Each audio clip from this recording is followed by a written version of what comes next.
اللہ الرحمن الرحیم۔ السلام علیکم۔ یہ اللہ میاں کی بہت بڑی مخلوق ہے اور بہت طاقتور بھی ہے۔ ان کی شکل و صورت کیسی ہے یہ اللہ ہی بہتر جانتا ہے۔ فرشتے اتنے زیادہ ہیں کہ ہم ان کی گنتی بھی نہیں کر سکتے۔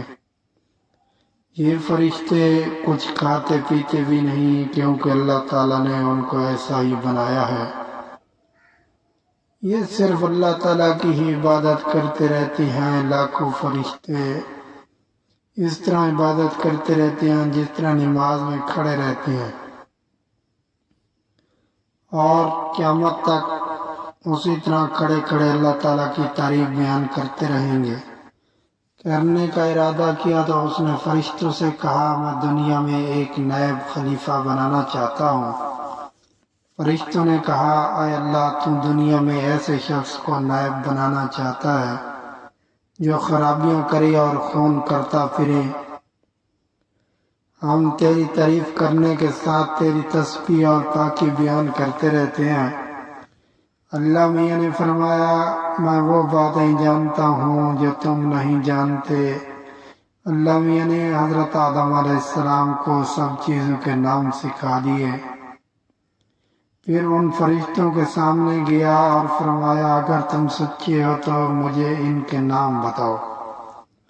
انہوں نے کہا کہ تو پاک ہے، جتنا علم تو نے ہم کو بخشا ہے اس کے سوا ہم کو کچھ نہیں معلوم۔ پھر اللہ میاں نے فرشتوں کو حکم دیا کہ تم آدم کو سجدہ کرو، تو وہ سب سجدے میں گر پڑے مگر شیطان نے سجدہ نہ کیا۔ اس کا ذکر پہلے بھی آیا ہے۔ اللہ میاں نے حضرت آدم علیہ السلام سے کہا کہ تم اور تمہاری بیوی جنت میں رہو اور جہاں سے چاہو کھاؤ پیو، مگر اس درخت کے متعلق حضرت آدم علیہ السلام کو منع کر دیا کہ اس کے قریب بھی نہ جانا، ورنہ تم بھی ظالموں میں سے ہو جاؤ گے۔ اس طرح اللہ میاں نے حضرت آدم علیہ السلام کا امتحان لیا کہ دیکھیں یہ ہمارا کہنا مانتے ہیں یا بھول جاتے ہیں اور شیطان کے بہکائے میں آ جاتے ہیں۔ شیطان جو پہلے ہی حضرت آدم سے ناراض تھا کہ ان کی وجہ سے وہ خدا تعالیٰ کے دربار سے نکلا اور خدا تعالیٰ کی لعنت اس پر ہوئی،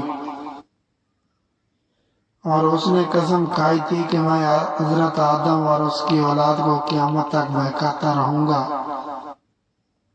کہ اللہ میاں کا کہنا نہ مانے اور خوب برائیاں پھیلائے۔ وہ حضرت آدم اور ان کی بیوی حضرت حوا علیہ السلام کو برابر بہکاتا رہا کہ اس درخت کا پھل تم ضرور کھاؤ،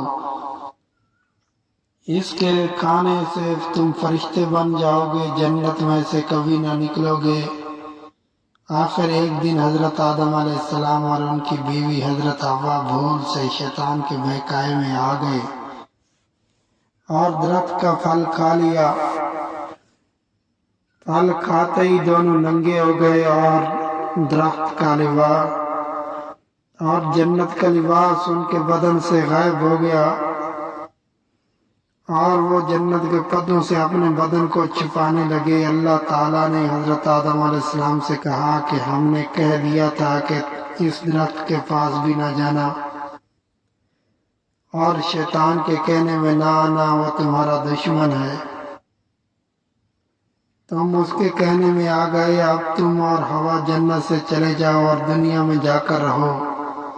حضرت آدم علیہ السلام کو جنت سے نکلنے اور شیطان کے بہکائے میں آنے کا بہت رنج ہوا، اور بہت عرصہ تک اللہ تعالیٰ سے معافی مانگتے رہے اور روتے رہے کہ اللہ تعالیٰ مجھے معاف کر دے۔ آخر اللہ میاں کو رحم آیا اور حضرت آدم کو یہ دعا سکھائی کہ آئے تو ہم پر رحم نہیں کرے گا تو ہم بڑا نقصان اٹھانے والوں میں سے ہو جائیں گے۔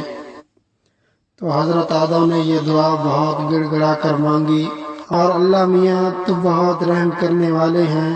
جب کوئی بندہ گناہ کر لیتا ہے اور سچے دل سے توبہ کر لیتا ہے کہ اے اللہ یہ گناہ تو مجھ سے غلطی سے ہو گیا، ایسا نہ کروں گا، تو وہ معاف کر دیتے ہیں۔ چنانچہ حضرت آدم علیہ السلام کو بھی اللہ میاں نے معاف کر دیا، اور پھر کہا کہ تم اور تمہاری اولاد دنیا میں رہو، اور یہ بات یاد رکھو کہ جب میری طرف سے کوئی نبی صلی اللہ علیہ وسلم میری ہدایت لے کر تمہارے پاس آئے تو تم اس کا کہنا ماننا۔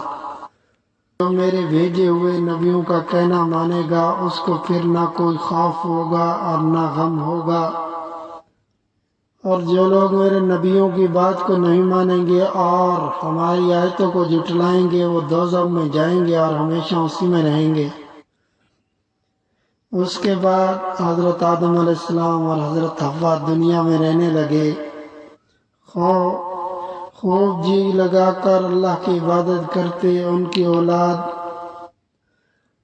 ان کی بہت اولاد ہوئی اور دنیا میں سب جگہ آباد ہوتی رہی۔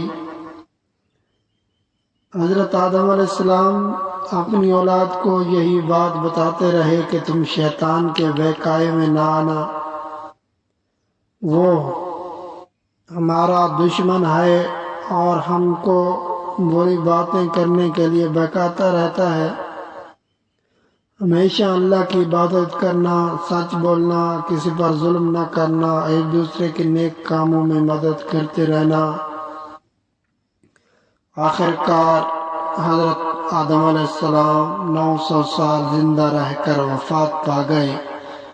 اگر ہماری ویڈیو اچھی لگی ہو تو ہمارے چینل کو سبسکرائب اور بیل آئیکن کو ضرور پریس کرنا تاکہ ہماری ہر آنے والی ویڈیو سب سے پہلے آپ کو مل سکے۔